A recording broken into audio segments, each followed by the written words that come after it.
When we do the prayer, if you find it uncomfortable, please excuse yourself from the room and then come back when we start the meeting. Lauren? I pledge allegiance to the flag of the United States of America and to the republic for which it stands, one nation, under God, indivisible, with liberty and justice for all. Victor, would you lead us in prayer, please? Father God in heaven, we come to you in the name of your son, Jesus, and we thank you for everything that you're doing here in the city of Monte Vista. We thank you for the weather. God, we thank you for the surrounding cities here. We ask that you will point us and guide us in the right direction tonight. In the mighty name of Jesus, we pray. Amen.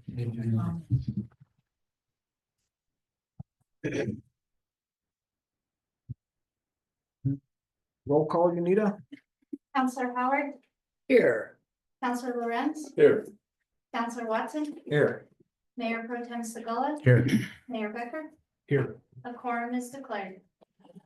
Approval of the consent agenda from minutes of regular meeting from November 7th, 2024, and approval of accounts payable.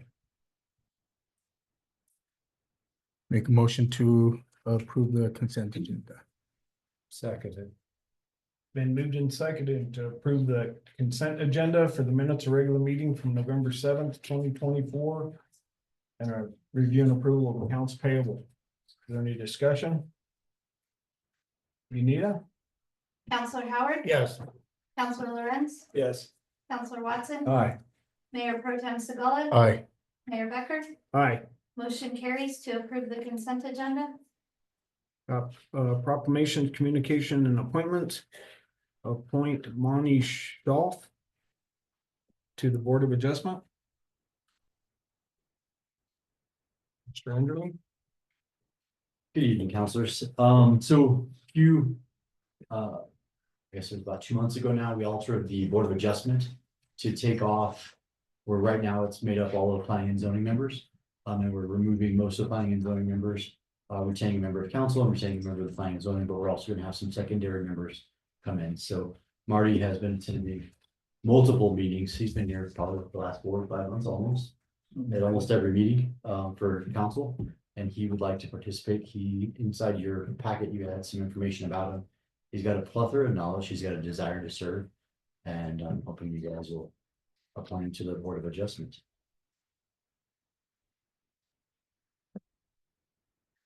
Make a motion to appoint Monty Shelf, the Board of Adjustments. Second.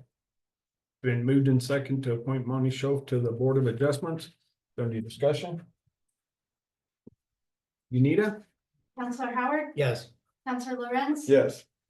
Counselor Watson. Yes. Mayor Pro Tem Segala, Aye. Mayor Becker, Aye. motion carries to appoint Monty Shelf to the Board of Adjustment. Thank you, Monty. Congratulations, Monty. Okay, we'll move on to citizen comments and special presentations. Citizen comments.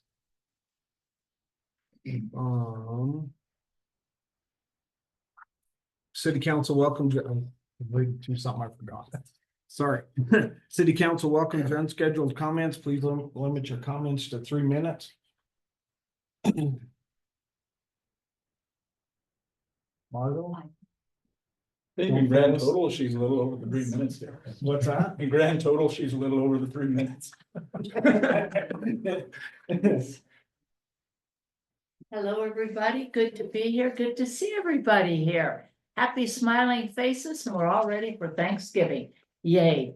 I just want to say thank you for that hellacious snow we got and the job you did. I mean, the snow is still in places, but the streets were cleared enough. So thank you for doing that. Your guys are amazing.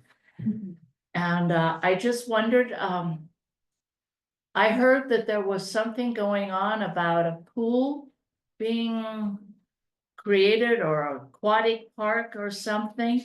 Is that in the newspaper, or how do I find out about that? I have a question on that. And I've been sort of out of sync with everything, but I'm trying to get back in, and I'll try to come to the meetings again, because nothing better than knowing what you guys are up to. you know, and what you're planning for the city. It's exciting. I mean, look at, we have some new stores coming in and we have the best coffee shop ever. Oh, if you haven't tried the coffee, you gotta try the coffee. It's excellent. So I just want to thank you for serving and, you know, doing the best you can. I know we have issues but you know what? Like you say, Monty's strong. I love it.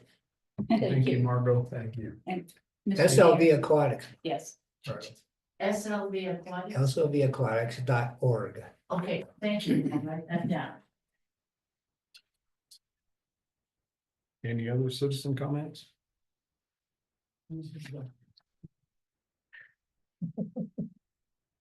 Your opportunity to have 3 minutes.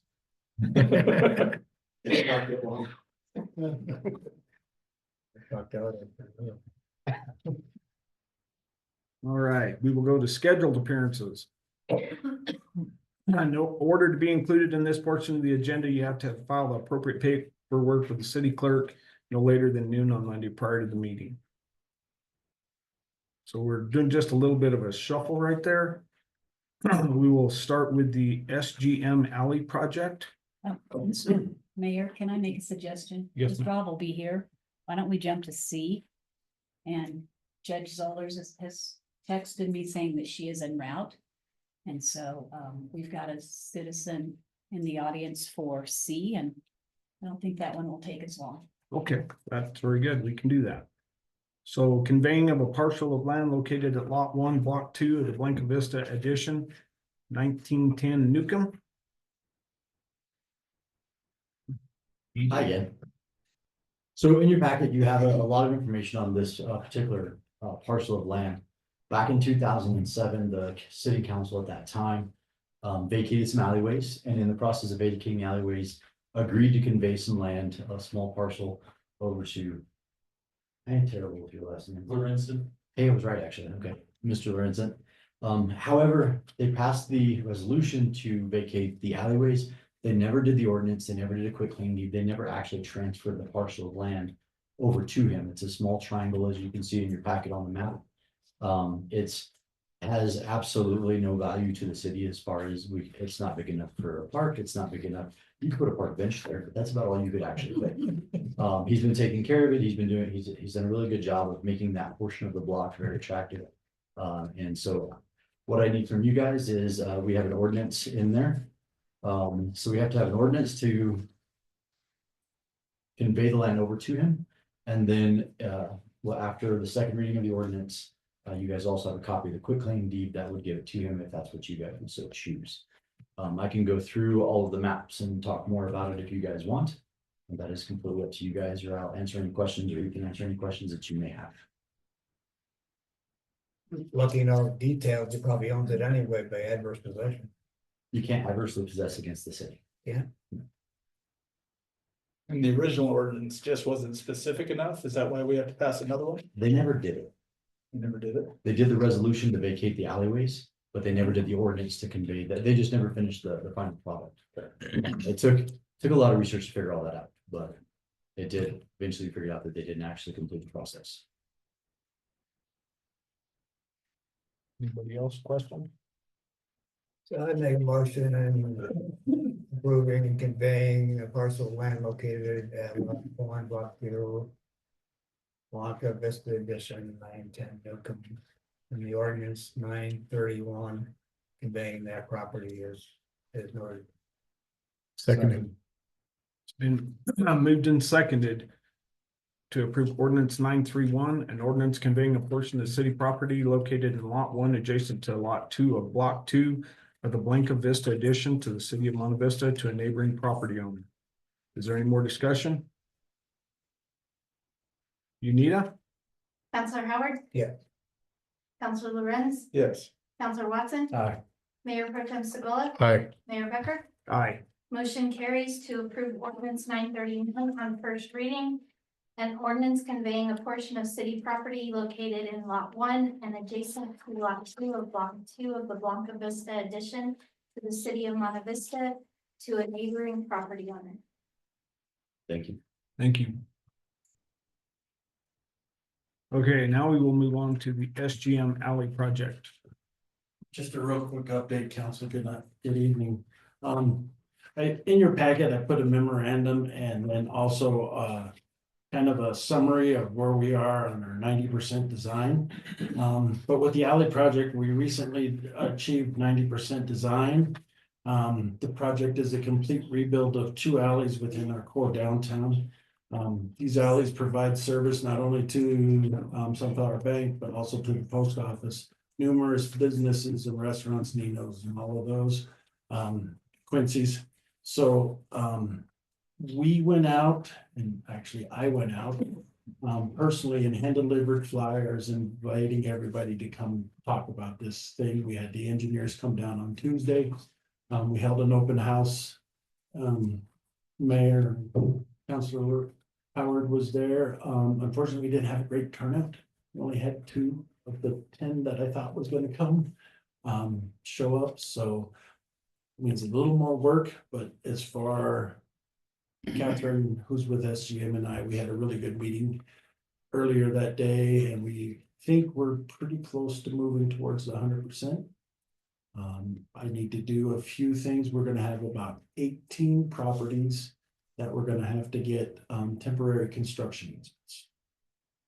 So we've kind of proposed that if it is existing, this is private property. If it's existing concrete and we have to disturb it to get drainage, because that's the entire point of this project, then we'll go back with asphalt. And then we're reconsidering, because our first thought was if it's a gravel area, we'd go back with gravel. We're reconsidering that to maybe just give everybody a benefit and give everybody that we disturb asphalt, at least in our disturbance area. And that does a couple of things. Councilor Howard kind of mentioned doing the gravel and stuff and come out into the alley and then eventually get into the storm drains. So by doing a little bit more asphalt work, we could probably prevent majority of that from happening. So, and with that, I won't go through SGM's memorandum, but if you have any questions, I would be more than happy to answer. I thought it was a nice presentation. I agree. Yeah. It was a good presentation. There was some- That was my comment on the gravel was, you do a really nice project and getting this asphalt, and then they got the patches, so. Road base for stuff alongside. Yeah, that makes sense, so. Rob, would you please explain the funding on this so that Yes. people know a good chunk of this was by grant? So the majority of this project is a DOLA grant that we received for a little over $1 million. And we have a match of about 260 million on that project. So that'll be what we have in our 1 cent for next year, and that'll cover that match. We have a little extra in there, not a lot, a little extra in case we do see a little overage. Our engineer's estimate came in a little over about 1.4 million. So we're hoping that that will be the high bid, and if that is, we will be very close to having that project with the funding that's available in 2025. If council goes ahead and approves the budget for 25, we will be very close to having that project go. So looking forward to that. Like I said, there's a couple of little things that kind of came up from our 90% meeting on Tuesday that we have to go in and do a little calculation and refigure costs. But that we'll be pretty close to that. So When that, I like the idea of the pavement like barn product. Are the property owners gonna be involved in any of that, or is it just something that's? what we're proposing, or at least at this point thinking, a lot of it will be budget, but at this point, I've talked with Gene, I met with him the week before, and we talked about the construction easements, and what we'd like to do is just for those properties that we're disturbing, we'd like to just do a blanket temporary construction easement for 20 feet that would allow room for equipment to get there. Allow us enough room to do the necessary grading to make sure all the properties drain away from the buildings. And then we're talking now about just coming back and doing what we disturbed in asphalt. So it'll be a better product. It will, gravel as people drive on it and stuff, it will sink and it will rut and it'll start ponding water. So if we do asphalt, then we're gonna make sure those alleys are even better for much longer. Okay, so we've done on the drainage side, we're including all new water, all new sewer, all the way up to the buildings. We're adding an actual storm drain in and a valley pad to not only get the surface water underground, but also to make sure we don't have a lot of icing going on there. So we're gonna try to get everything to the valley pad and then into a grate and underground and out of the area. There's a lot of grading in this project. Because we are super full. So. Any questions? Nice project. Thank you. Thank you, Rob. Thanks for all that extra work you did during that snowstorm too. I saw you out there driving around. We, that was the. Yeah. You were having fun, you know it. I love it. I love plowing snow. I love you plowing snow too. Yes, we just go on down to number K for right now. You're down to which one? Okay. The ordinance, okay, sorry. Okay, we will move to ordinances, we will be coming back to court report. As soon as Judge Zollers comes in. But right now we'll go to ordinances, the second and final reading of ordinance 930, an ordinance of the Monte Vista City Council adopting the 2025 budget for the city of Monte Vista. Gene, is this you or Judy? I think it's probably Judy on this one. Okay, good evening, council. So at the November 7th meeting, we had started the hearing for the first reading of the 2025 budget. That was ordinance number 930. Since that time, I've had no comments regarding the budget. It's been presented at the front desk. If you all do not have any other questions, I'd ask that you go ahead and approve it for second reading. We'll make a motion to approve ordinance 930 on second and final reading. An ordinance of the Monte Vista City Council adopting the 2025 budget for the city of Monte Vista. Second. It's been moved and seconded for the second and final reading of ordinance 930, an ordinance of the Monte Vista City Council adopting the 2025 budget for the city of Monte Vista. Is there any more discussion? Unita? Counselor Howard, Yes. Counselor Lorenz, Yes. Counselor Watson, Yes. Mayor Pro Tem Segola, Aye. Mayor Becker. Aye. Motion carries to approve ordinance 930 on final and second reading of the 2025 budget. Thank you. Thank you, Judy. Thanks, Judy. Okay, now we'll skip back up. Court report from Judge Zollers. All right.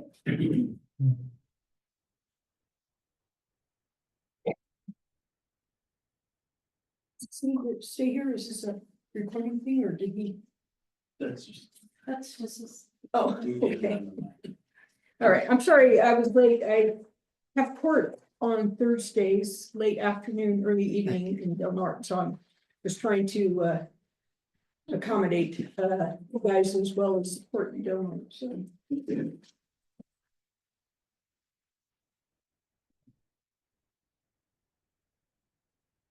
So I don't know how much you guys know about the courts and what we've been doing the last several years. But I think we've come a long way. We got through COVID. That was a big issue. We've started to, in the last couple of years, we started a juvenile diversion program. We are coordinating with the Restorative Justice Center in Alamosa, and it's a good program. It takes care of kids who have been caught drinking, underage drinking, driving, assaults, stuff that happens at the schools, vaping at the schools, drug use at the schools. And we end up with a number of referrals actually from the Monte Vista High School. We don't get anything from Sergeant much, maybe some traffic stuff. But it's given these kids an outlet, and I think it's been really good. The recidivism rate is really low on this program, so I know it works. I used it when I was a state court judge. I've used it in Del Norte, I use it in Center, and it really has been a good resource for the city. And if we can get the kids kind of diverted from the system and have them in a position where excuse me, I have a cold. We have them in a position where they're able to learn from their mistakes. I mean, that's the most that I think I want from kids. My kids, certainly, I want people to learn from their mistakes, and we want these young adults to learn from their mistakes too. So the idea is not necessarily to hammer them really hard, but put them in a position where they're taking responsibility for their actions and hopefully learning some coping skills besides drinking and vaping and drugging and causing problems. We have a number of fights that we've handled from the high school. Interesting enough, they're mostly girl fights, which I think frankly are more vicious than the boy fights, but anyway, that's neither here nor there. But we have had a number of those kind of cases. Usually what we try to do is get some mediation going between the young adults. So, because they're gonna have to go to school together for the next however many years, so they really need to work out the problem. So the juvenile diversion program, I'm actually particularly proud of that. UNITA's been very helpful with that as well. We think we have about 10 kids in that now. I can't tell you exactly how many kids we put through that for the year, this year anyway, because we don't have those stats ready yet. We have to get them from restorative justice. But I would think it's probably 65 or 70 kids. We don't make as much money on those cases, but we're doing what I think we should be doing, which is keeping kids from coming back into our system. I was looking at, the other thing I was doing is looking at some numbers in terms of case stats. And I kind of looked at these things pre-COVID, post-COVID, and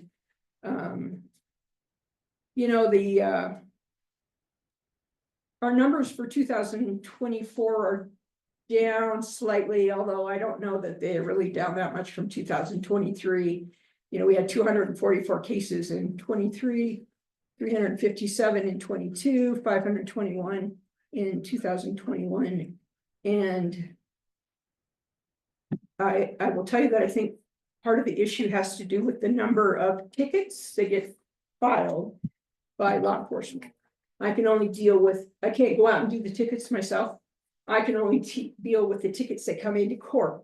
And I can only deal with the tickets that come into court that are initiated by the officers. And it's not an issue, but I guess it's a concern I've had with some of the officers is they might contact somebody for a traffic violation, let's say. And then in the course of contacting them for the traffic violation, there are several other charges or offenses that could be charged and they don't get charged. And I think that costs us in some ways. And it's been a little frustrating to me. The other part of that is sometimes they charge the lowest offense possible so that when somebody comes into court, and let's say they have a ticket that's a 1-point violation because the officer brought it down, these people have no incentive not to set it for trial. They don't appreciate what the officer did for them on the street. So I'm trying to encourage the officers to just write it how it is and not try to, I'm not trying to take their discretion away, but they need to write the tickets and the offenses as they're occurring. And that gives us a lot more flexibility in terms of court, what we can do with people. It gives us the ability to, impose certain fines and not other fines, because we're very limited right now as a municipal court in terms of what we can charge on cases, what we can jail. We can't jail anymore for people who are failing to pay. And the Colorado Supreme Court and the legislature both issued statutes on that. So they've made it very difficult for municipal courts in Colorado to collect their monies, frankly. Alamosa has a collections program, and I suggested a collections program to the town manager before Gigi. And that particular town manager wasn't very interested in it. You know, and I don't know how much more we would collect, but I do think that, yeah, something we could certainly consider doing. You know, I give, a lot of people I give deferreds to. I don't know if you all know what a deferred is. So, and I do that for two reasons, frankly. One is because if we give a person a deferred, then we still have a jurisdiction over their cases.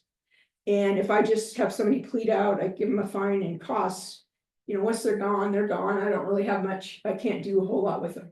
But with the deferreds, I can set reviews. I can require driving courses or alcohol absence or any variety of things, which I wouldn't be able to do with just a straight up guilty plea sentence. We charge more for deferreds because we have administrative costs. And like I said, I think we hang on to the cases a little longer, but we have a lot more, control over the cases. And, you know, when people come in and they want a deferred, we give them a deferred if they qualify, but, you know, they want to keep that deferred. So they have incentive to make sure they comply, that they pay their costs and fines, that they not pick up any criminal violations. So I have a preference for deferred. I also think as a community, I mean, I don't want people to hate us when they leave the courtroom. And if we give them a deferred, I think at that point, people feel like they've been heard. And if they have a relatively clean driving history, I don't see any reason really not to do that. I think it creates some goodwill in the community. And I also think it gives us more control over what's happening. So, you know, I know I was looking at some of these numbers also regarding costs and whatnot. I think until we get a more law enforcement up running and writing tickets. I mean, our numbers are going to be what they are. I can't squeeze blood out of a turnip, and I can't manufacture cases. You know, I think we're pretty much on schedule. Like I said, for 244 in 23, we got 218 cases as of October 10th. I'm sure we'll hit that 244 mark before the end of the year, but you know,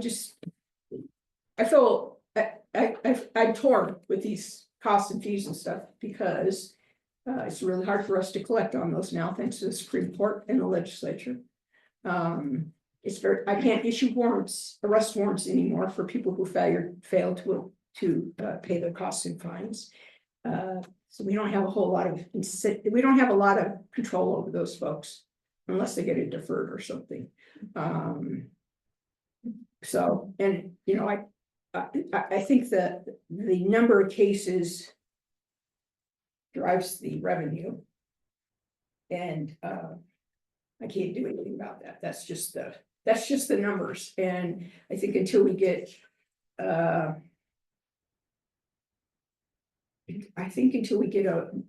more active, I don't want to cause any hard feelings or anything with the police department, but I think until the guys recognize the value of writing up all the charges and writing these traffic stop tickets, that they're at, I think there's things we could do legally, maybe that would add some offenses to the toolbox that the police officers have. I think there's certain kinds of cases we could be doing that would probably make our numbers go up. I think we could get involved with domestic violence cases if we wanted to. I think we could get involved with certain kinds of assault cases. I think there are things we could do to expand the jurisdiction of law enforcement here. But law enforcement has to be ready to accept that responsibility. They have to know the offenses, and they have to accept the fact that maybe sometimes their offenses aren't up to snuff and I have to dismiss them, or Mr. Parrish has to plead them out or something. So there's all those dynamics at play with the court stuff. we don't put people in jail anymore. And we haven't done that for several years, and a lot of it has to do with the cost. When I first came here about 7 years ago, we had like a $69,000 bill we owed the Rio Grande County Jail. The next year, I believe it was 50,000. And then we enacted a policy that we wouldn't be putting people in jail for 90 days or 30 days or whatever, because it just costs so much. Sometimes I can keep people in jail if they have a state hold on them, if they're doing another sentence for somebody else, I can keep them in jail for a little bit, and at that point, they'll get credit for the Monte Vista case against the state court case, and then the municipality doesn't have to pay for it. But, if we're gonna, some people have mentioned we should be jailing more people, and I guess I sort of disagree, because I think it costs a lot of money. It's gonna cost the city a lot of money. We're gonna have to start providing lawyers for that.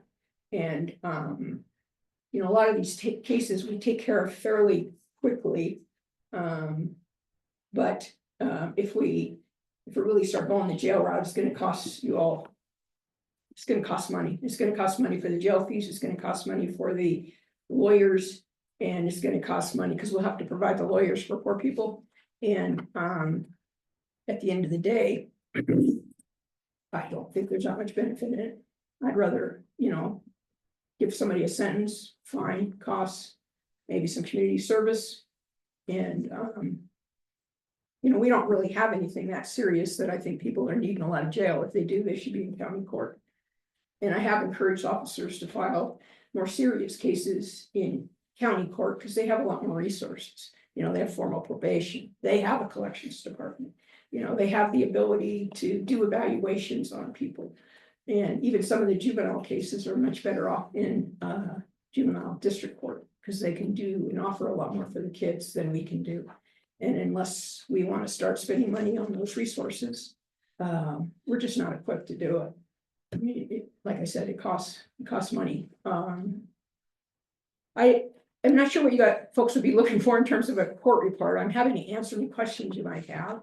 I do think that, we've had some growing pains over the last couple of years, and I think, and I'm not blaming anybody for this, we've had a number of different chiefs in and out, and I think each chief comes with their own philosophy as to what kind of cases they want to emphasize. I'm a big believer in the traffic cases because I think you pick up a lot of other criminal activity during traffic cases, but I know that some chiefs maybe want to concentrate on something else, and that's not my wheelhouse. That's their deal. And so I mean, that's just something to think about. I have we have a population here that's homeless, no big surprise to anybody, right?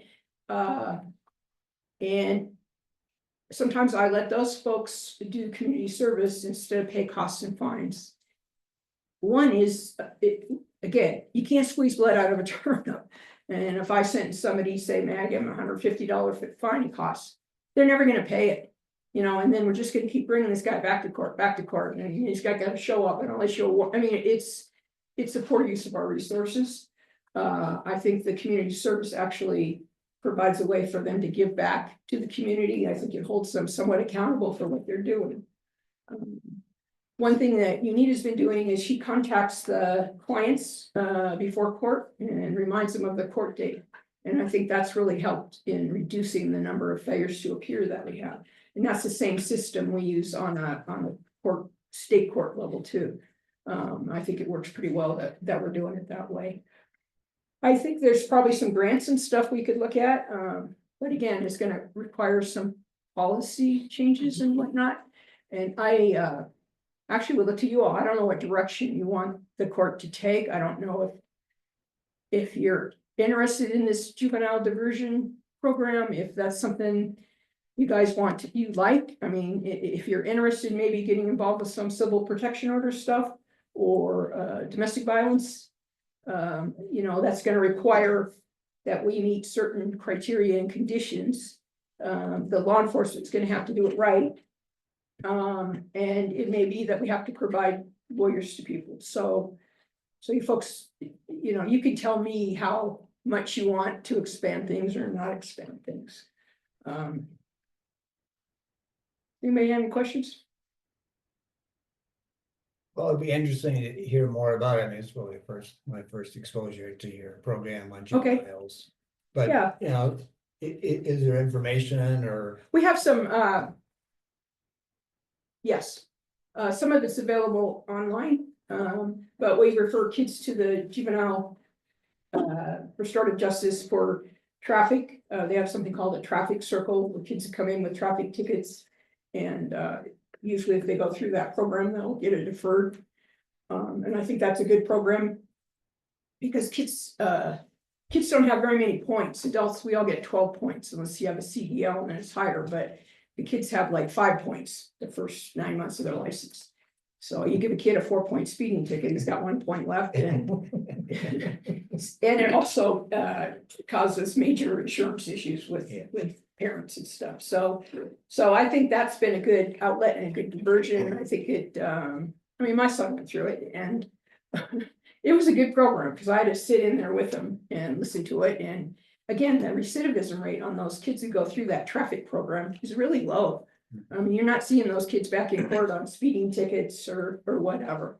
So that's one part of the program. The other part has to do with the with the drugs and alcohol and that. I would like to develop a better coordination with the high school on that.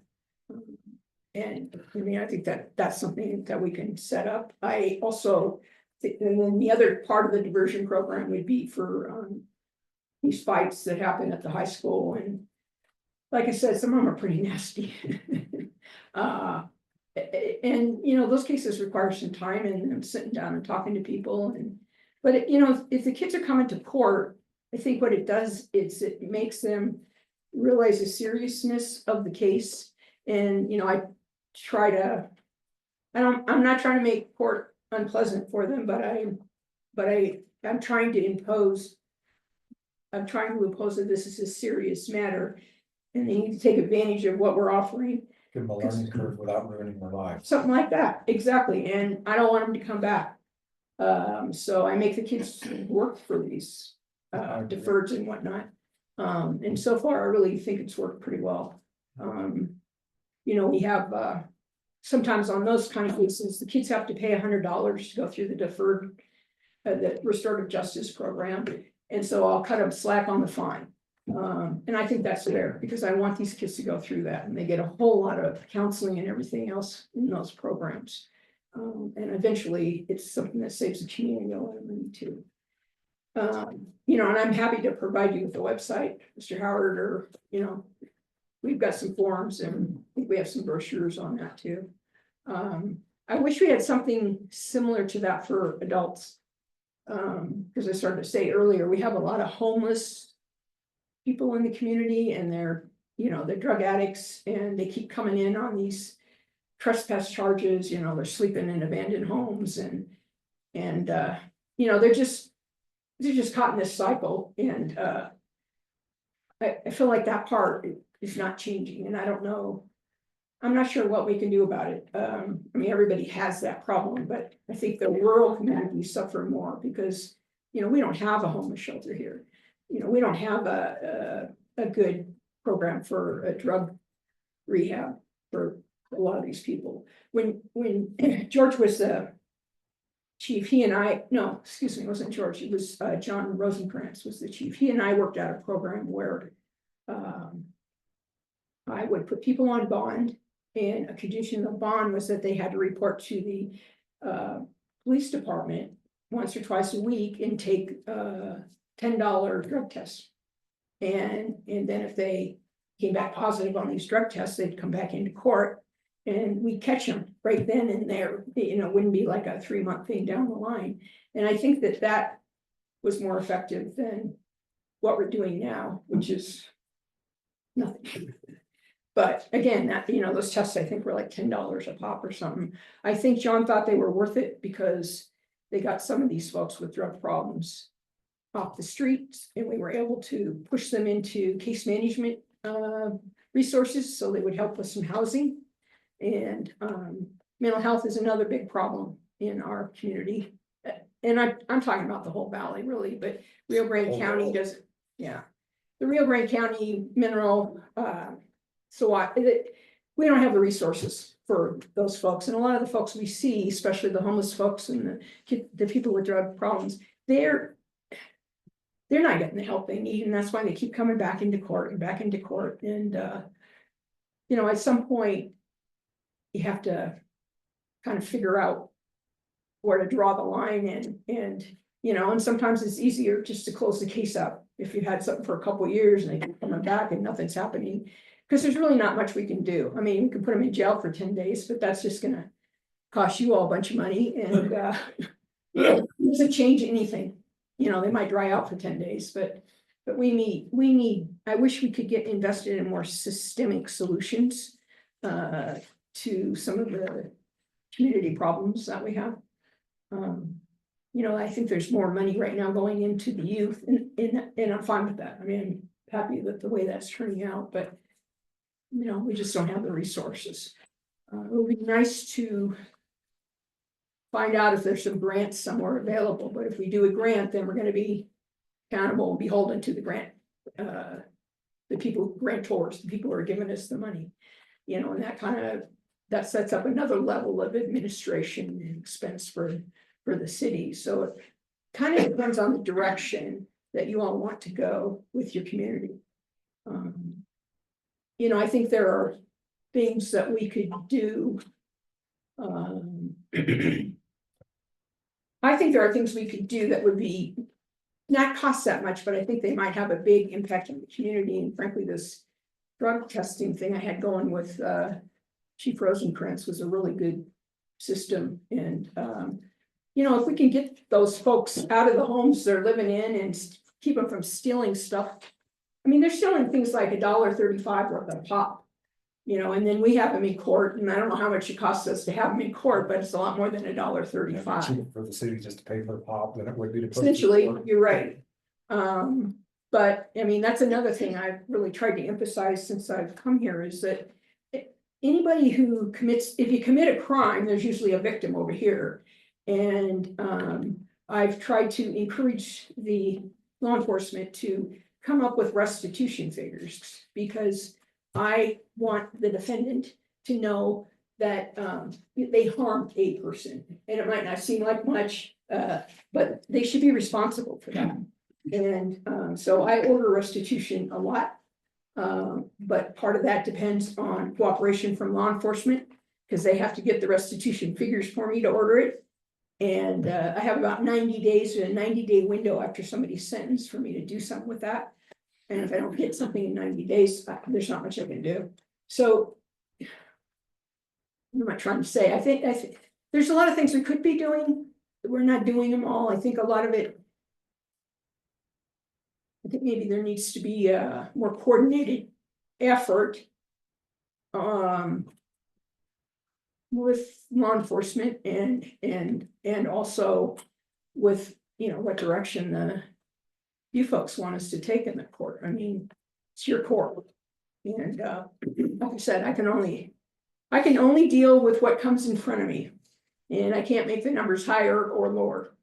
I try to encourage the cops, the law enforcement, so like when I have to dismiss a case or I, you know, find somebody not guilty, I invite them to come and talk to me about it. I'd rather educate them as I'm going along than to hear a bunch of garbage in the background because they're mad at me because I did this or that. But I really like it when they come and ask questions. And so I can explain to them what I was doing. I don't do too many things willy-nilly. I usually have a reason for my decisions and reasons for, you know, why I do the things I do. I mean, and obviously any of you are welcome to come to court. Sometimes it's really boring. I try not to. I'm sorry. I try not to. Yeah, I know, that's what everybody says. You know, sometimes it's I not. don't know if I've ever got for speculation purpose, but. I do think the case numbers are picking up. It just seems like the last couple of months, we've been a lot busier. We're having to do, you know, court ends up usually being closer to 6 or 6.5 hours than half a day. you know, we've got room to go on that, but, yeah, there could be a lot happening. But I don't know what the council's philosophy is on courts and sentencings and So, drug cases and, yeah. so like I've been listening, and I know like years ago, we kind of had that thing where it's like, don't put people in jail, We still got that thing. Yeah, and I wasn't a real big fan of it, you know what I mean? Because I know people, and I've got family, and I've got friends, and everybody that's been abused by people, Mhm. and it almost seems like, is there something that we can change that can put these drug dealers in jail? You know what I mean? Because like, and I'm just saying, because like it seems like they're being treated the same way as shoplifters.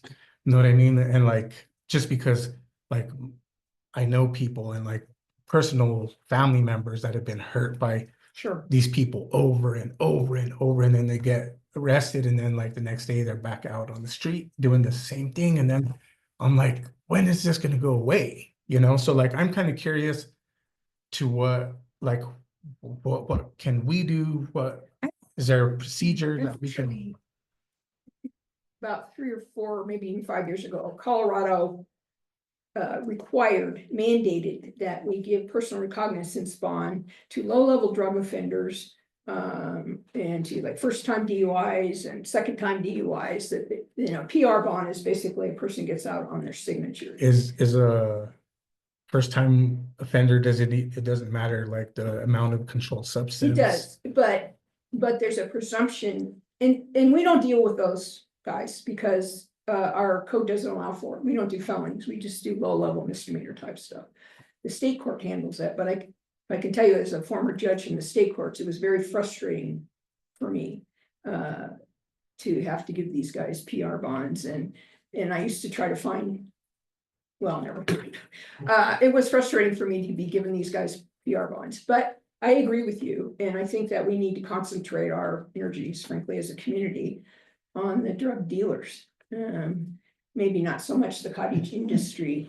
Because they're the ones that are, putting it in the hands of all Well, of our they're making all the money. teenagers, and Right. They're the enterprise behind Yeah, it. they're the money, so, and we're not gonna be able to do much or a whole lot about that, but I think, and I know this is small scale, but to the extent we can help get people off of drugs, it, it kind of dries up the customer base. And, when I used to sentence people in state court, for users, I'd say, you're part of the problem. You're fueling this industry. And it's not just you. I mean, you're affecting your family and all these other things. But I think as a community, I would be happy if we could figure out a way to do more for the individual low-level drug folks, because they're the ones committing all these crimes. We don't have that much violent crime here, really, compared to a lot of other places. We have a lot of property crimes. Theft, all that stuff. And theft, and a lot of these thefts are so petty. People are stealing because they're hungry and they're strung out on something. If I could figure out a way to create maybe some kind of diversion situation for those folks, so that we're not just running through the system, we might reach some of them, and we might be able to make a difference in that. And I know the merchants are frustrated with the shoplifters, and I don't blame them. I know that shoplifting cases, if they get turned over to state court, don't go anywhere. I think they're treated more seriously in our municipal court. But it would be nice if we could follow up on these people more. It would be nice if we could put them on a probationary type sentence, and have them come on and take a drug test once a week. Or I think those things, even though they do cost money, I think in the long run they save the community money. And these drug tests are pretty inexpensive these days. If we could get I don't know if we can get a grant for stuff like that, but I would like to see that. I would like to see us develop a diversionary program for some of these shoplifter drug people, trespassers. Because mentally ill, it's all the same. I mean, they're just. I mean, we had court yesterday and I think I told you, Nita, I mean, I knew 3/4 of the people in there. From my time as a public defender, from my time on the state court bench, and then just from being on the bench in muni courts. They're all frequent flyers. They've all been through the system. And we're just, it's just a never ending. Just recycle them through. Exactly right, and like I said, it costs money for we to prosecute and for us to get them through court. And we don't really have a good alternative. Yeah, I think this would be a good work session. I think so. Yeah. Well, if you guys wanted to do that, I would be happy to come up with some ideas. Yeah, that'd be great. And tell you what other municipalities are doing. Other municipalities have a lot more money than we do, and I recognize that, but I think it would be a really good thing if we could figure something out a little bit more than what we're offering right now. It is court on a certain day of the week or something. So it's on the third Wednesday of the month. Third one. And we have a calendar for 2025 and we have one for 2024. So. I'll try to show up as a visitor. I'm sorry now? I'll show up as a visitor. You can show up any way you want. Why not? I'll try too, but. Easier if you come in as a visitor. But. The other way is I tried that in the past. It's kind of boring. Some of it's not so boring. I tried that a couple times, but. It might be nice if you came in on a day when we have several kids going through the diversion program and getting towards the end of That's that. what I really agree with that, because nothing sticks with a kid more than a record. It's so hard to establish a life when you already have a criminal record. When we can just kind of send them down the straight path just with scare the death out of them a couple of times and. I mean, like I said, I don't try to scare them, but I also try to. Let them know the I'm seriousness of it. Because I think nobody else is stern with it. Well, quite honestly, half the people on this panel, if we got caught doing all the stuff we did, we'd all be in prison right now, That's it's. There's not enough forgiveness. Well, I mean, when you think about it, it's like, we've all done stuff We all made that. mistakes, we Yeah. did stuff when we were young, about and, prison. Well, maybe not prison, but I have a record, I can tell you that. He can talk for himself. It's just what I've I think seen we that got guy that on record. personally. well, Think that was an admission. these offenses can cost kids their, especially the drug stuff, can cost kids scholarships. Well, and you know how And federal financial aid. even how probation is, probation kind of sets a person up almost for failure, you're constantly having to check in, it doesn't work out with your employer. It really sets them on a path that's really hard to come No, back I think from. it's hard. I mean, I watched probation. Now, a for years. habitual offender in his 30s, well, he's got problems anyway, it's like if he hasn't figured it out by now, then that's his problem. I think there's a lot more we could do in that particular area, but I think that you all would need to agree that if that's kind of your value or philosophy for the court. And if you want to concentrate on youthful offenders, or maybe you want to concentrate on some of these really low level shoplifting things and some of that kind of stuff. I just assumed if people out of court, I have them usually write a letter of apology to the store or the victim. Mhm. We did something, and we keep them moving, so. I think that's a good idea, Lauren, that we have a work session where. Well, plus it'd be just nice to sit down and pick your thoughts on it too, because Sure. you've seen all this stuff come through. Yeah. I have not, I don't really. Well, it would be nice to know more of the legislation. Yeah, It's it's confusing not good for because- reports. A lot of us, unlike Yeah, Brad. But not knowing, the whole, what they're saying you can and can't do, or we're sitting here thinking we need to do something, like Victor said.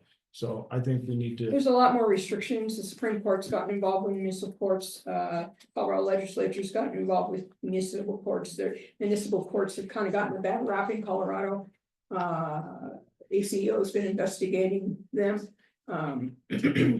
There's been articles in Denver papers about the horrible things that municipal courts are doing, and every time something like that happens, then the state legislatures get involved and the Supreme Court gets involved, and they're not distinguishing between rural municipal courts and the big city municipal courts. And Well, from what I've seen too, they've just passed, state and federal have passed legislation that just made it so hard to actually prosecute people, and Yeah, it is. I agree. they really want people, they want them released. And they want them released and they want them on the drug cases and some of the traffic, they want everything to be like a civil infraction.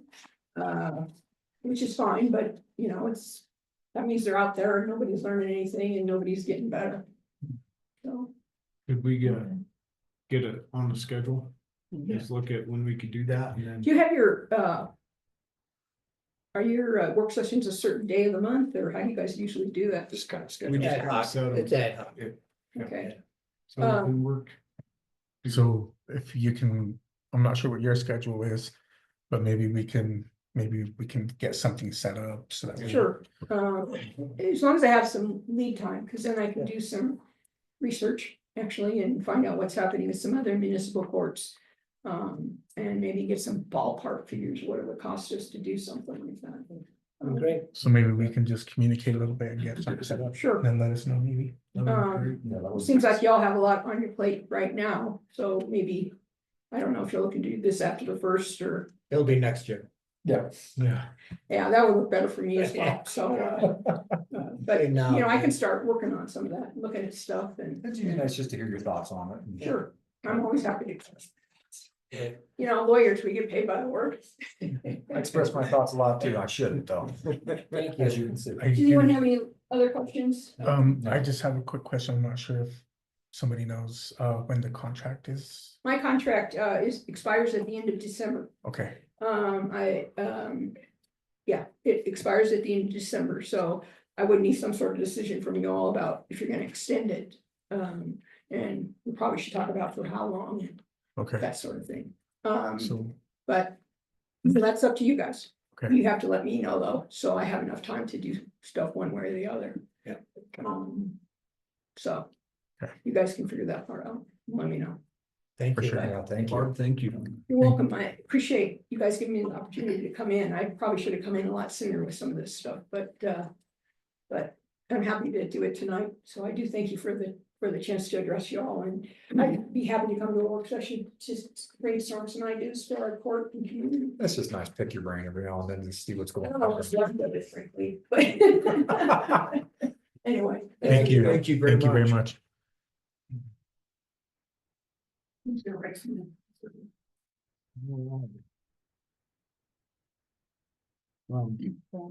Welcome, Gene, County Commissioner. Contracts, agreements, and leases. The agreement for IT contrast for the city of Alamos. Good evening, council.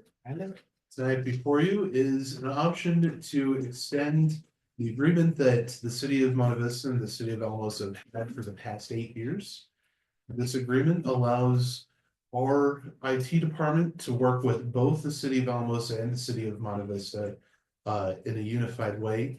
We have one IT technician who remains in Alamosa on site.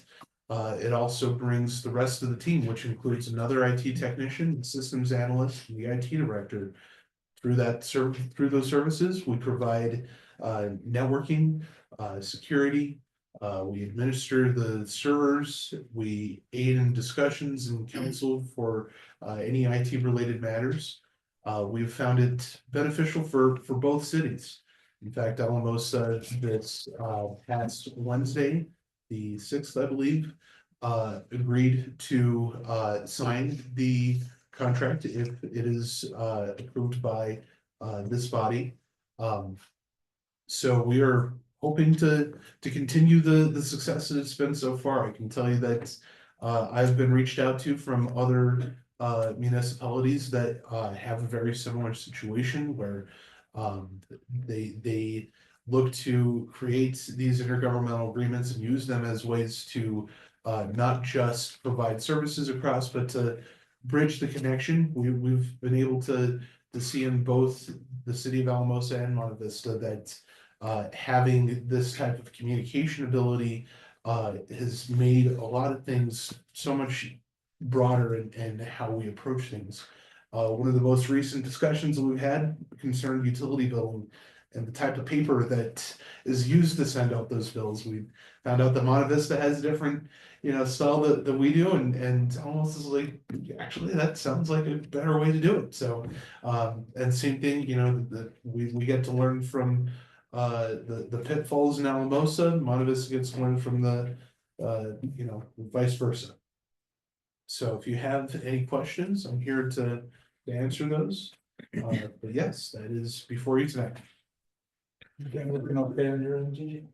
Yes, so thank you, Councilman, for asking. We've been really pleased with the service that Brandon and his team have furnished the city. We rely on them to take care of our copy machines, our telephones. They were able to secure free telephones when we transitioned over last year. And so it was at a very low cost to the city. They're very responsive. Brandon does answer his phone after hours, which I appreciate. Always. The only minor heartburn I've had, and I've told Brandon this, is that in the contract, it says that there will be an automatic 5% increase every year. And I understand the cost of doing business and everything going up. But I just wish there was a little bit more wiggle room on that. The term that we're asking for, it's a 3-year term here. Yes. And that's what it was previously.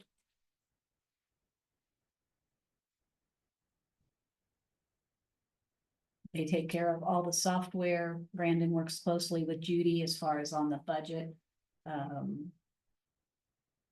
I've changed, we were on like a 5-year rotation on computers. I've raised that to 6 years.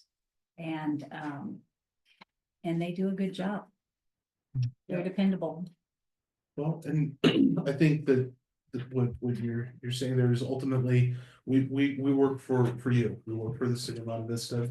It is up to us to hear the needs and wants of Monte Vista when it comes to IT strategy, and we respond to that. That is so over time, when we first started, our template for how we operate in Monte Vista was just copied over from Alamosa. And throughout that time, we found that, there are different needs. There are different areas that need focus on.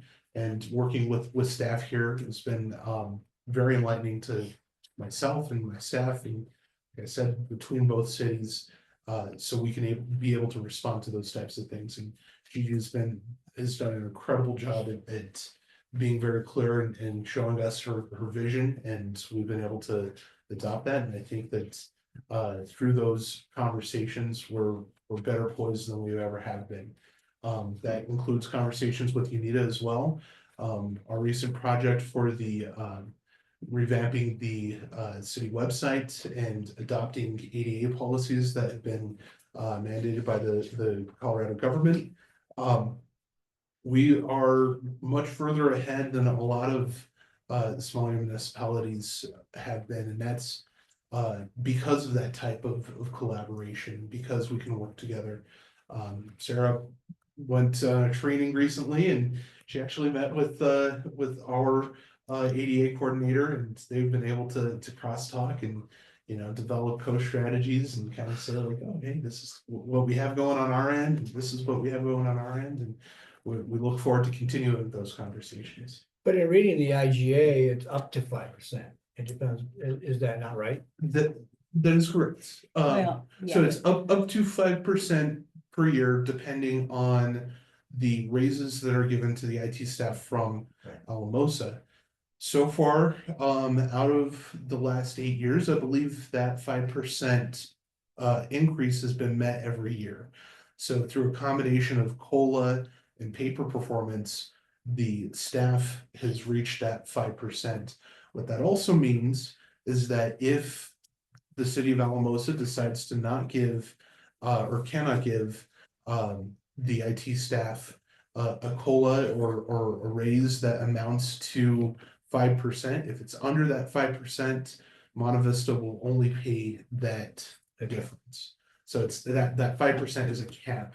So, and to present the other side of that is that the cost the IT department has had on Alamosa has increased more than 5% per year over those last 8 years. So that's why Alamosa has been comfortable in keeping that 5% mechanism. It not only counts as a cap protecting Monte Vista, but it does adjust to the factor that Alamosa's costs have increased since then as well. And 2 years ago, they did put Brandon Doss here permanently. And so Doss is usually here. He's It's here. on my, oh, and there he is. He's usually here all 4 days a week. Do we But, need to reflect that in the IGA? Because it says 90%. So the way that the breakdown shows is we run 4 days a week, so that's 16 days out of the month. That's 2 days, essentially I think it's like 1.8 days is what that remaining 10% is. So what we use those 10%, the 2 days out of the month where DOS is scheduled full-time and Monte or in Alamosa, we use that for our staff meetings, for cross training, for being able to work on projects that require more hands in Alamosa. And also on the other side of that, there are days where we have the entirety of our staff here in Monte Vista. Some more recent examples of that have been with the work at the Sky High building. Really anytime that we gotta bust out the drills and hammers and scissor lift, that's gonna be all hands on deck. And that's those percentages are not necessarily dictating the amount of time that we have to spend in one place or another, because we're responding, like it says in the IGA also, that we respond to the needs and security and computer needs of Monte Vista just as we would in Alamosa, which means that if something were going on here in Monte Vista and it requires all hands on deck, we're all hands on deck here. And that was gonna be my point, that Brandon is not a one-man show. He has a team behind him that helps. And so when that team needs to be here, they're here. And they do service Sky High, they service Public Works, they service Kids Connection. So wherever the need is for our staff, they're there to be able to make sure that our IT needs are met. And so, for the dollar amount that we're paying them, that's not just paying for DOS, it's paying. Yeah. I'd make a motion to approve the intergovernmental agreement for provision of information technology services. Second. Been moved in second to approve the IG agreement for IT contract with the city of Alamosa. Is there any more discussion? Unita? Counselor Howard? Yes. Counselor Lorenz? Yes. Counselor Watson? Aye. Mayor Pro Tem Segola? Aye. Mayor Becker? Aye. Motion carries to approve the IGA agreement for the IT contract with the city of Alamosa. Thank you, Brandon. Yeah, thank you guys. Appreciate what you guys do. Yeah. Yes, Thank you. Thank you very much. And like I said, it truly is an honor to work for you guys. Thank you very much. Thanks, Brandon. Final payment closeout for the Monte Vista Airport taxi lane and taxiway. Good evening. Couple things on that particular one. It's going to close out according to the contract. Next week, it actually closes on Monday. And I don't want them to have to wait until the next council meeting, so I'm asking council to go ahead and please authorize me to go ahead and make final payment next week, or at least process that final payment when it comes in. Both projects, this was a simultaneous 2 projects that they did for us. ACI is the company I'm talking about. Did a really good job. We've had to wait 30 days, so it's been about 45 days since they got substantially complete. But the FAA requires at 30 days, we have to go back and check the striping, and then if the striping needs reattention, they have to do it. And that is the only outstanding item. So everything else has been done, everything, all the tests, everything came back wonderful. It was a good project overall, so I am asking council first to please let me go ahead and make that final payment once Monday comes and go ahead. I still haven't got the final, I guess, invoice. But it's basically 5% retainage is what we have. And dollar amounts more or less. Less than 13,000. So. So moved. Second. It's been moved and seconded for final payment and closeout for the Monte Vista Airport taxi lane and taxiway. And have Rob finalized the approval. Is there any more discussion? Unita? Counselor Howard, Yes. Counselor Lorenz, Yes. Counselor Watson, Aye. Mayor Pro Tem Segola. Aye. Mayor Becker. Aye. Motion carries to approve the final payment to ICA to close out for the Monte Vista Airport taxi lane and taxi. Well, just two quick updates to answer your question about the snow removal. This was the first time since my tenure that we actually initiated shift work. So with the extended period of time that snowstorm lasted, we actually went to 2 shifts, 10 hours each. So we were able to cover the city for a total of 20 hours each day that the snow lasted. And then the second thing just happened today is our Prospect water pump is down. The VFD went down today. I did talk with Gigi. She authorized us to go ahead and get another VFD on the way. There happens to be one in Illinois. I was gonna say, you didn't have a spear on hand? No, we did not. And the one that went down is a little over 10 years old. So everybody that I've talked to said it's probably cheaper to get a new one than try to find parts. Yeah, you can. So we're just gonna go ahead and get one that Bill installed will be $13,703, just so you know. Thank you. Great, thank you, Rob. Receive and approve a financial report for October financials. Judy? So it's been a couple of months since I did a financial report, so we're going to do this thing, and I'll try and make it quick for you. Been concentrating on budget, so I haven't had much time to present these other things, but October 2024 financial report, city's completed 83% of the 2024 fiscal year. Cash balance in the main checking account was $3,121,072. Water fund, $453,069. Sewer fund, $1,350,954. Revenue and in excess of expenditures, general fund, $367,453. Water fund, $83,874. Sewer, $430,674. Total expenditures percent of the approved budget amounts, general fund is 85%, water fund 52%, sewer fund 54%. We have a lot outstanding in the water and sewer fund. Water is due to the grant that for the water meters. Was in the budget and we didn't. Gotcha. Yeah. That's So what we're that's- so far. And then there's one loan payment I don't that's mind spending less money, I'm just. in the sewer fund, there's a loan payment Yeah. that's being made this month, so. So that'll kind of bring it back up to where it should be. Balance sheet, accounts receivable, general fund increase from October 2023.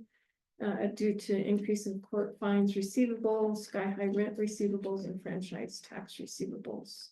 Water fund increase is primarily related to receivables for utility billings, as is the sewer fund increase. Accounts payable in the general fund is lower than last year due to invoices for land use code revision, boundary survey at Sky High, and vehicle and equipment repairs. The water fund AP increase is due to the design invoice put in October and paid in November. Sewer fund increase is also due to a large design invoice, same reason.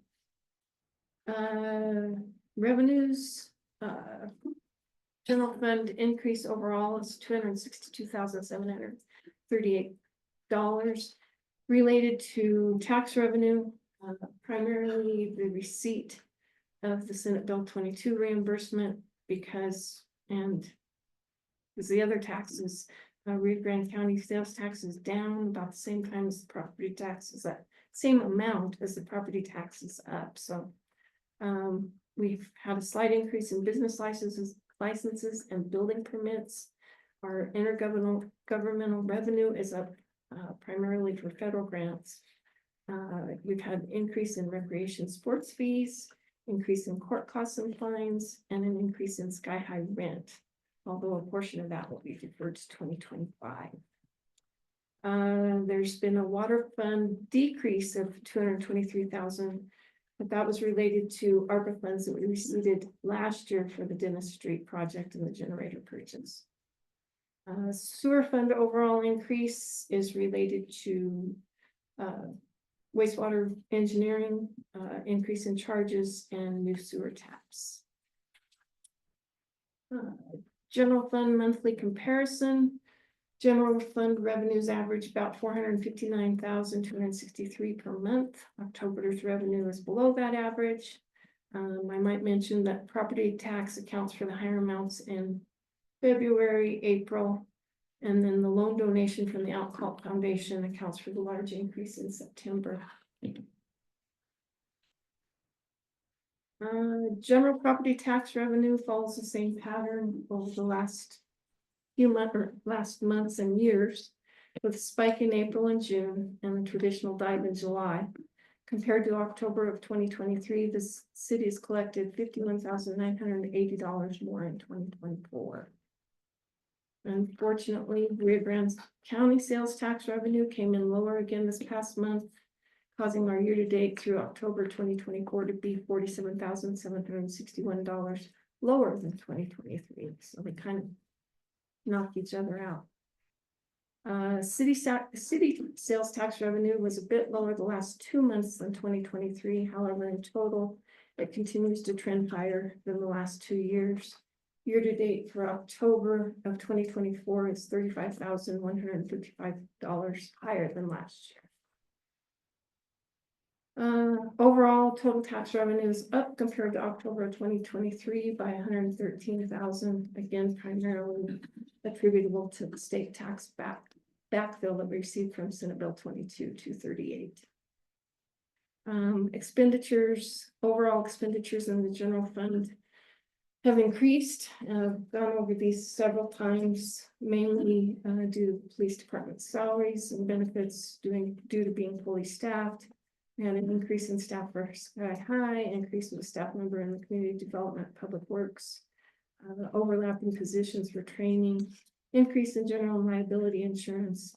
And then we had other expenses that were all paid through grants for the landscaping project at the chamber building, purchases of drug testing material, equipment, purchases of the boiler unit, lighting for PD, HVAC for tower, mosquito sprayer, holiday lights, engineering services for planning, the official fees for recreation, and power upgrades for the parks.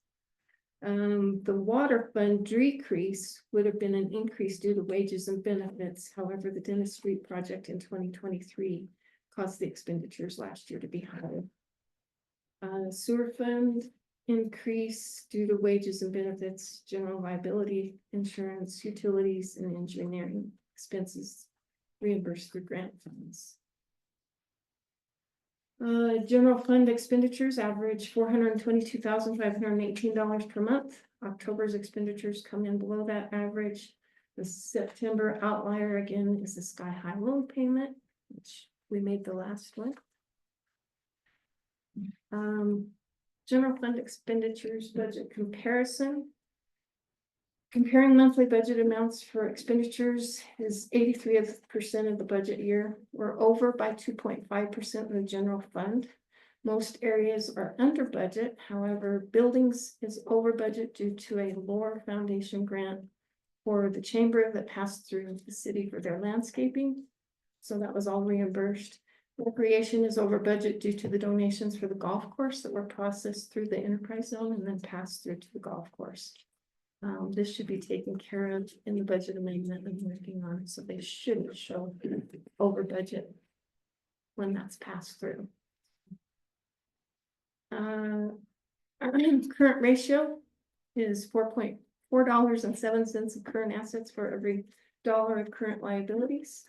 And we have 8.63 months of operating expenses in the general fund's total unassigned fund balance. Any questions? Sorry, I talk so fast. No, thank you.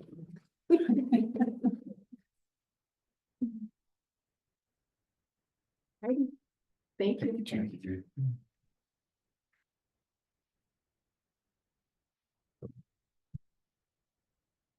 Hang on a minute. We gotta approve the financial report. Yeah, exactly. I moved that we accept the financial report. That's how I said it. Been moved and seconded to accept the financial report. Any more discussion? Anita? Counselor Howard, Yes. Counselor Wren, Yes.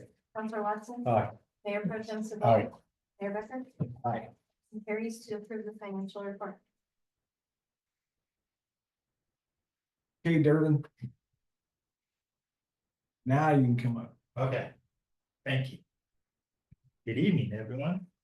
As far as recreation goes, I think a lot of the kids that the judge was talking about, once they start getting involved in the recreation programs, which I think a lot of those kids are getting involved in the recreation programs. I was talking to Anika about a young man who's totally turned around through Kids Connection and through being involved in recreation programs and the different things that is going on there. And that, as she can tell the story a lot better than I can, it's just like totally turned around because she sees it a lot more than I do, rather than just being involved in football, basketball. But I think it's starting to turn some of the kids around with the numbers that we're having in the recreation programs. We just finished up with girls basketball. We'll start registration for, one team, our third, fourth grade finished third in the league. And our fifth and sixth graders finished fourth in the tournaments and that. I mean, they couldn't, I'll be honest with you, Mayor, it looked like you shooting out there. When they went to the championship games and that, so. But they did a great job all season long. I was out of like 10 teams in each league, so they did a good job, 9 in one and 8 or 10 in the other one. So the girls did a great job. We're getting ready to start taking registration for boys basketball, which will start in January. And what's nice too is that most of our league was held at Sky High. The floors are down and we're down for both leagues, so that was really nice just having our leagues out there. Boys basketball will also be at Sky High. We'll be using those floors rather than on the middle school and elementary school. We're also playing pickleball right now. We're up to 10 folks last night that came out for pickleball. We have 2 instructors that are volunteering their time between 6 and 7 to give pickleball instruction. So How many twisted ankles do you have? None. None. So it's pretty light with the instructions part. It's when it gets competitive, it's when the twisted ankles and whatnot start happening. We've also had concealed carry classes out at Sky High once a month. We have those. We had an average of like 3 to 5 people in those classes. So that's really nice. Are those regularly scheduled? No, we basically schedule them on need basis and that when folks start at the instructor, we're getting phone calls regarding that. And then we'll schedule the classes. So that's how we've been doing it. And I think that's it for recreation. Any questions? The floor's holding up. They're holding up great. Now we finally found someone to clean them, to get the black hill marks off of them. So he's gonna clean them before when we put them back down. We have to take them up on the 1st. So when we put them back down, now he's gonna come out and clean them. Now they're holding up great. They're doing really well. So what we're gonna try to do too is we're gonna play a game of for the ladies. We're gonna have a game then for the guys. And hopefully what we can do is move our adult programs, basketball programs to those, and then save us a lot of money too. Now, if we can play the adults on there, and they want to play bad enough than that, then they'll play on those floors, and I think they want to play bad enough, so. Really? Oh, yeah, so. That's it for recreation. Any questions? Other questions? Thank you. Thanks. Thank you, Durbin. Kids Connection, Anika.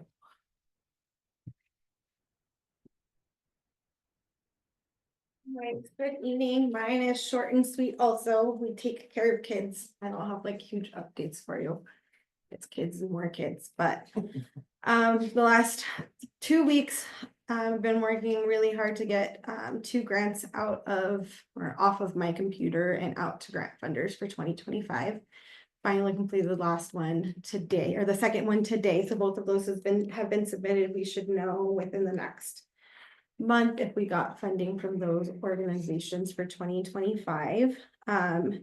ProCare, which is the software service and the tablets that we purchased with the Lore Foundation funding in October, are up and operating, except for one of our tablets. The one that has cell service that we're supposed to be able to take over to the school keeps deciding that it doesn't want to work the second we get to the school. But we've been able to troubleshoot and figure out what to do in the meantime, and then I just dropped the tablet off to Brandon so he can figure out what's going on with it. But we actually have a kiosk up in the front lobby, and we've gotten a good chunk of our parents through the training on that, and it seems to be working really well. Our goal was to have it up and completely operational by December 1st, and we're a couple weeks ahead of the game. We've also officially received our first payment of membership dues through the ProCare billing system. Judy let me know our first parent paid through the portal and they didn't have any trouble with it, so we're getting there.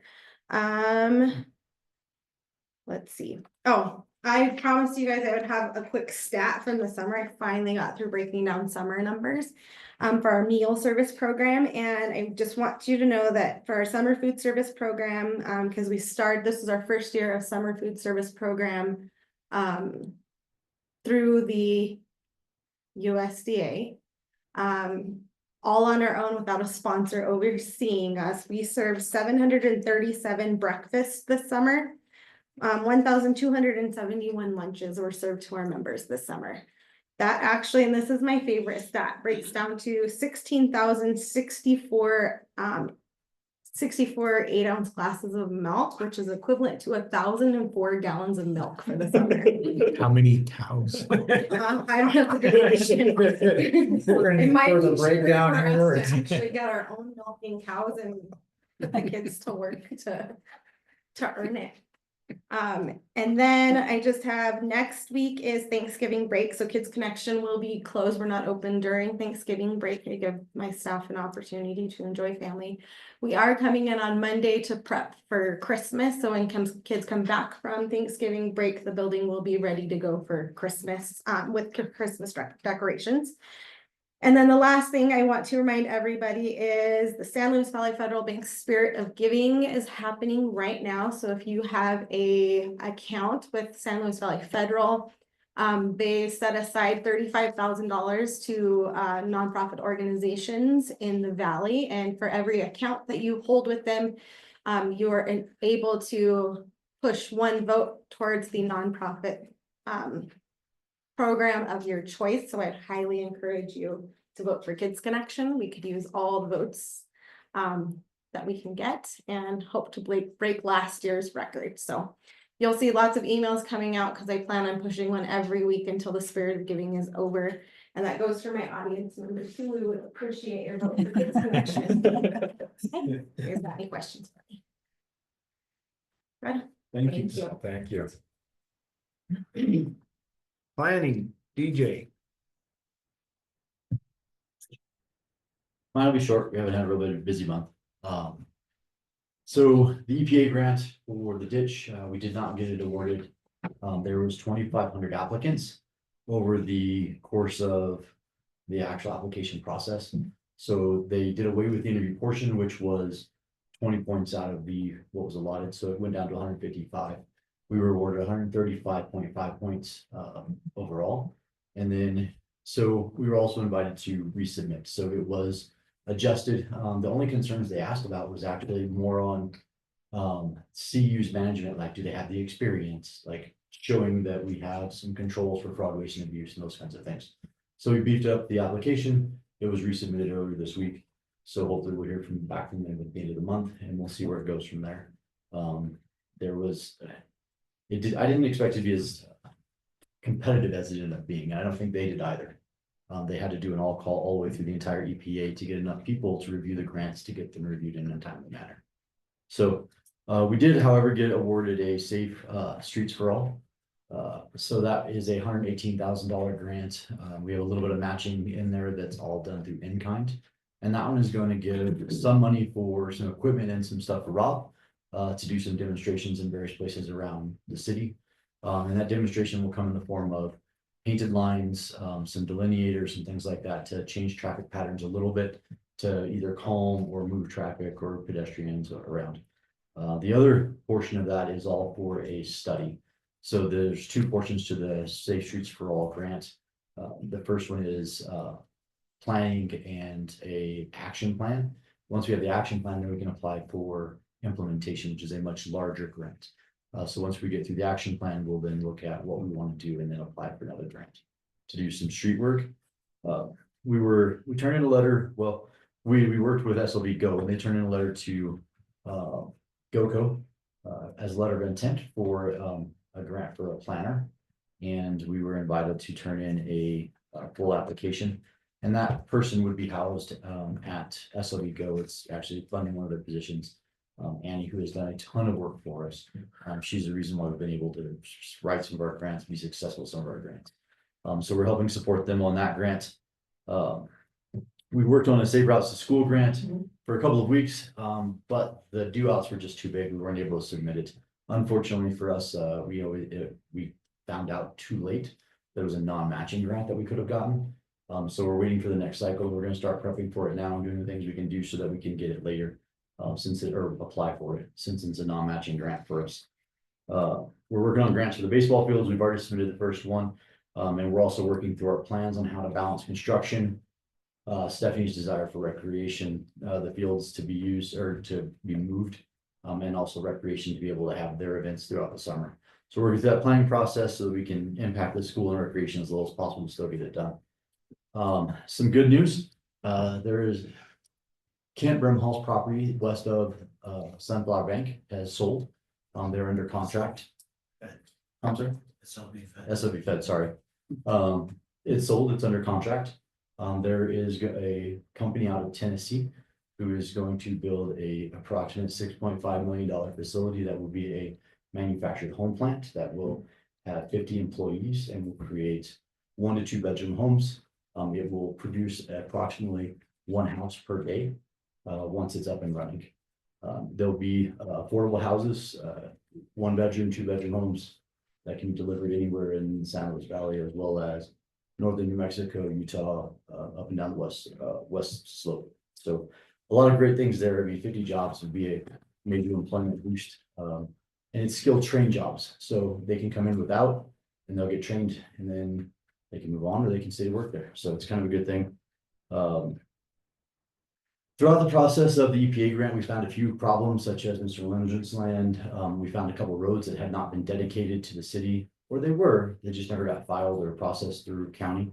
So we were able to update all of those. So now we actually own all the roads that I could find that we're supposed to. So that was kind of nice. We're seeing an increase in subdivisions. We have 2 new subdivisions planned or in the planning process right now. So those are coming up in the next few months through the Planning and Zoning Commission. We'll be seeing hopefully some good drawings and some good ideas coming up. They're all private, so funding, how long they take.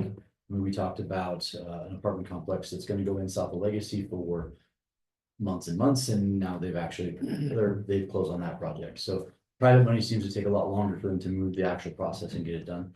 But it's happening. We're having more business interest requests. I've had a ton of requests recently for where can they build, what's shovel ready, where can they find land. So we're starting to see that. You're seeing some environmental drilling in some places in town. You'll see some changes. So the next year, as far as construction goes in Monte, both on the public side with all the work that Rob's got and his guys are doing versus also the private side, we'll see some really interesting changes. And I think all of them are moving in the right direction. In addition to all of that, we're also still working on the land use code, which is still not done. And it still will take a little bit more time before we're ready to get it in front of you guys. So that's all I have. I told you it was short. Questions? Is the meeting next Thursday still at 5:30? No, the meeting was last night. I sent you an email about it, but yeah, the meeting was last night. We were a little worried about you, but I didn't check on you. So, because Gene thought you were out of town, so we let it go. So. No questions? Thanks, guys. Thank you, DJ. City Attorney.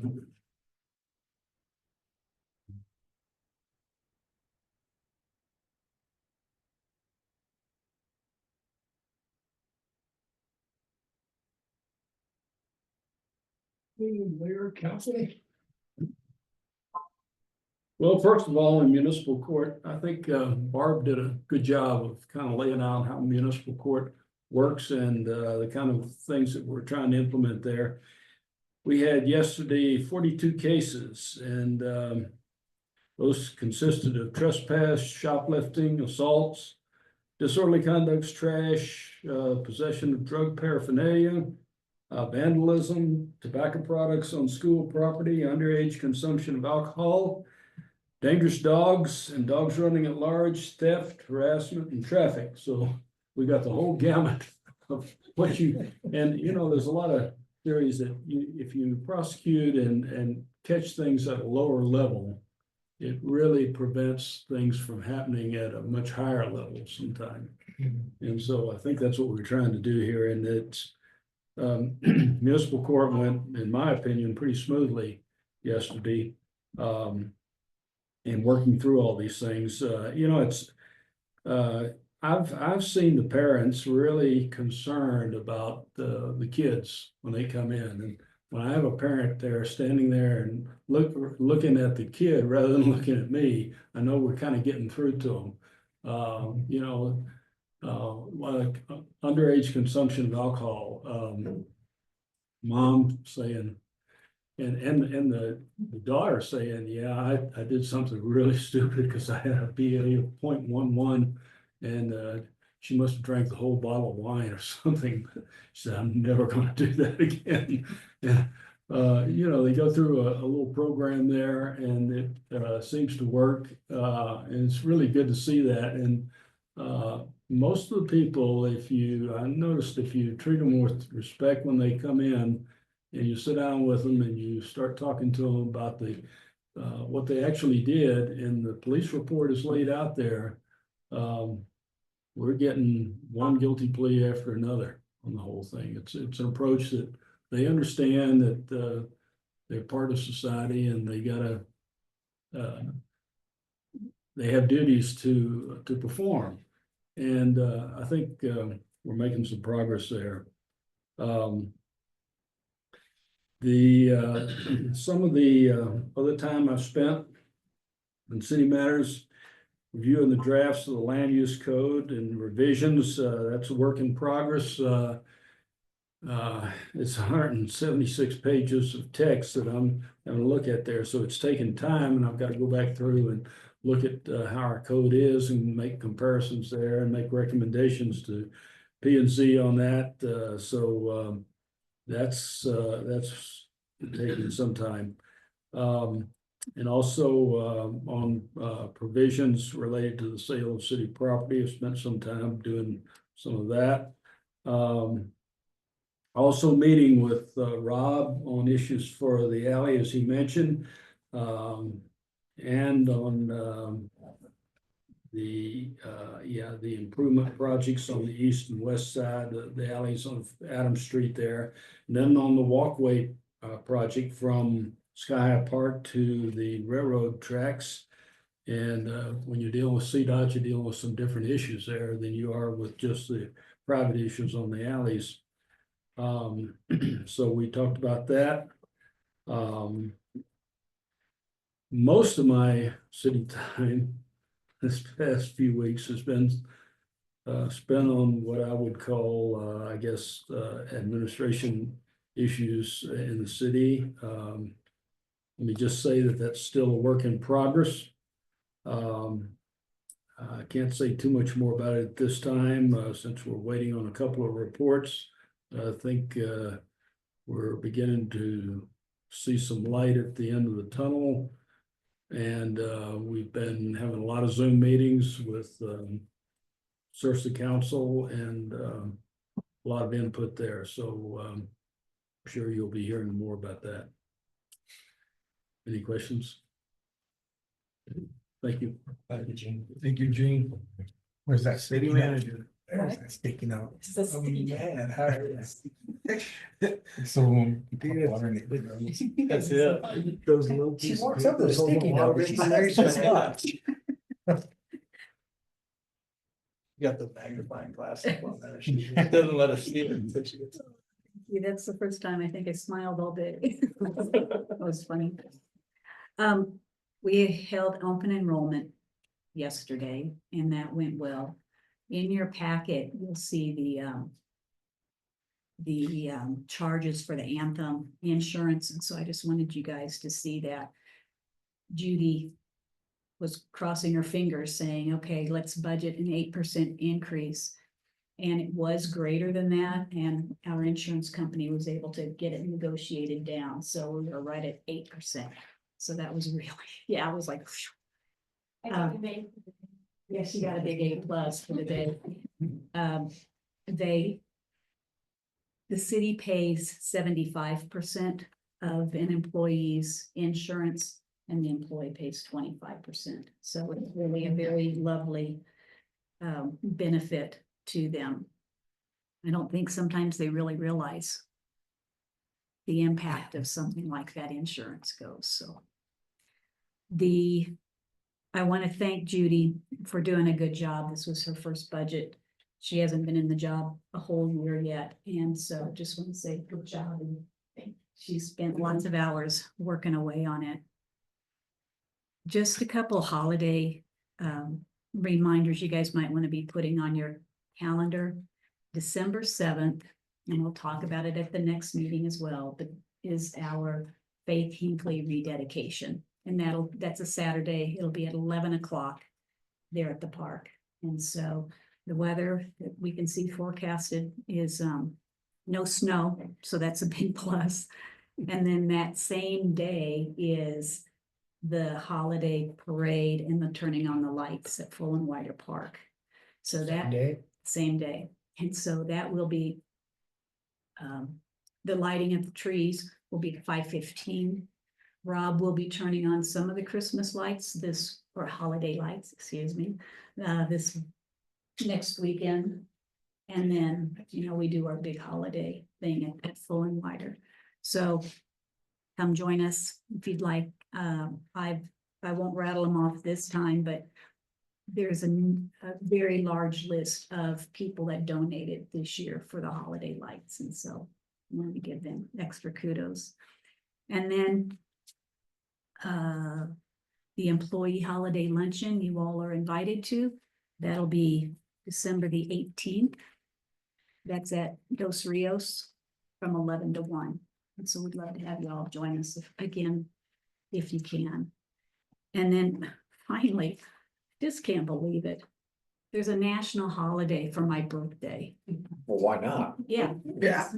So it's national. about time. DG. Thank you. About time you got the recognition you deserve. We call it Thanksgiving.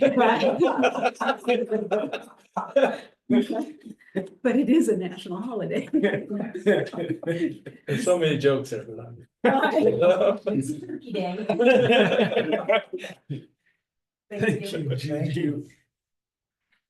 All right, council committee, city commission, council reports. Mr. Watson.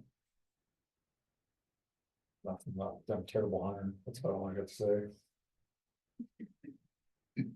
Mr. You're admitting to all sorts of things. Mr.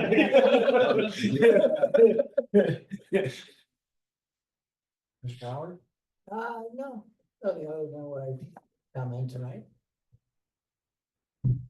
Council Lorenz?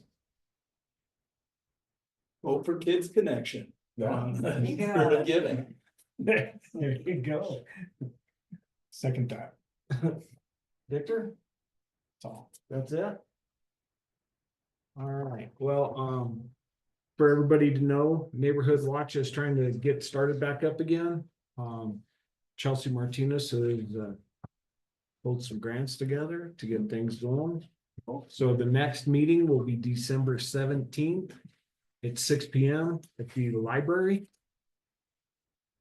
That's for, what is that again? Neighborhood Watch, yeah. And there was only a couple people showed up at the last meeting, so I would encourage the community to get involved with that. What time was it again? December 17th at 6 p.m. at the library. Their goal is to make it big enough that the library is too small, and then to encourage Sky High Park to give up the room for that. Probably not. But, or we can move it to the chamber, because we've done that, and that's where it was at in the Yeah. past. But, was encouraging for just a couple of people that were there. And we had, the sheriff's department was there. Until you mentioned it, I don't know if they've contacted the city or not, so I'll make sure we have an officer there representing the city. And there was actually two of them. Oh, good. Officer Hill or Josh Mhm. and, the new guy, Anthony. Chacon Uh-huh. were there, and they had some good input. It was really a good meeting because I left the meeting for the alley project and right over there, and it was really informative and good involvement, so. And they're trying to get the county and city involved together. The last time they had it, the county had their, I don't know what they called it, the county neighborhood watch and then the city neighborhood watch, so they're trying to combine them. So I think it'd be positive, so. If anybody that can attend, take your neighbors. That term is see something, say something. There's people in this community that are afraid to say something. So give them an encouraging boost to have a group to talk to about it. And then also I wanted to share, I got invited over to it was the young people's class, not really what they called it, but at the Mormon church. And I got to talk to a bunch of the youth, teenagers. And they were full of questions, and it was a lot of fun. Actually, some of the young people were very aged, but they were excited to see what was going on. So if they ever invite you to that, I would encourage you guys to go talk to them, because it was very interesting. And the questions that they had would really surprised me, coming from high school age kids that really inquiring about what goes on in the city. What goes on, why people do what they do, so. And of course, Gigi went over the December 7th festivities, so everybody keep that on your calendar. And with that, we will adjourn city council meeting till December 5th at 6 p.m. here at council chambers. Thank you all for being here.